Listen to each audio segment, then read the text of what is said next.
Welcome to TN exam. இன்றைய நடப்பு நிகழ்வுகள். உலகச் செய்திகள்.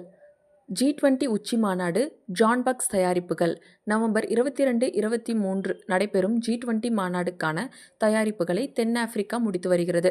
காலநிலை நிதி, AI பாதுகாப்பு, உலக கடன் போன்றவை முக்கிய நிரலைகள். ஐரோப்பிய ஒன்றியம் புதிய AI பாதுகாப்பு விதிகள். டீப் ஃபேக், தவறான தகவல் பரப்பல், தனியாக்க அமைப்புகள் கட்டுப்படுத்த புதிய AI பாதுகாப்பு விதிகளை யூரோப்பிய யூனியன் உருவாக்கி வருகிறது. தேசிய செய்திகள். மின்சாதன ஏற்றுமதி உயர்வு. புதிய திட்டங்களுக்கு அனுமதி.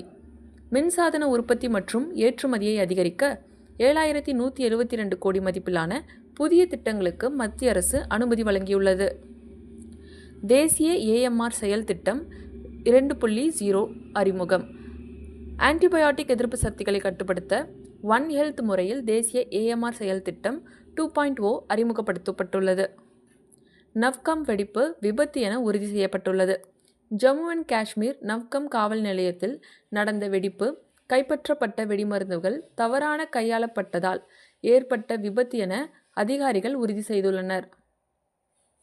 இலவச உதவி திட்டங்கள் மாநில நிதிக்கு ஆபத்தாகிறது. தேர்தல்களில் அதிகரித்து வரும் பண உதவி ஃப்ரீபி திட்டங்கள் மாநில நிதிக்கு பெரிய ஆபத்தை ஏற்படுத்துகின்றன என்று ரியூட்டர்ஸ் எச்சரிக்கிறது. இந்திய காம்பாக்ட் டயோட் லேசர் உருவாக்கம். குவாண்டம் குறியீட்டு தொடர்புக்கு இந்தியா தனது முதல் காம்பாக்ட் டயோட் லேசரை உருவாக்கியுள்ளது. இது தேசிய குவாண்டம் திட்டத்திற்கு முக்கிய சாதனை. தமிழ்நாடு செய்திகள்.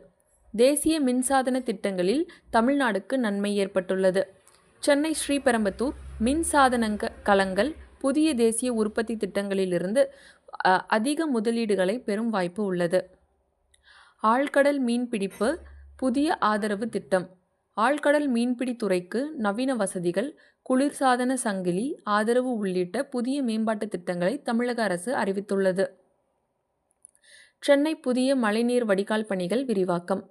மழைக்கால வெள்ள அபாயத்தை குறைக்க சென்னை மாநகராட்சி பெரிய மற்றும் சிறிய வடிகால் அமைப்புகளை புதிய கட்டமாக விரிவாக்குகின்றன. நன்றி.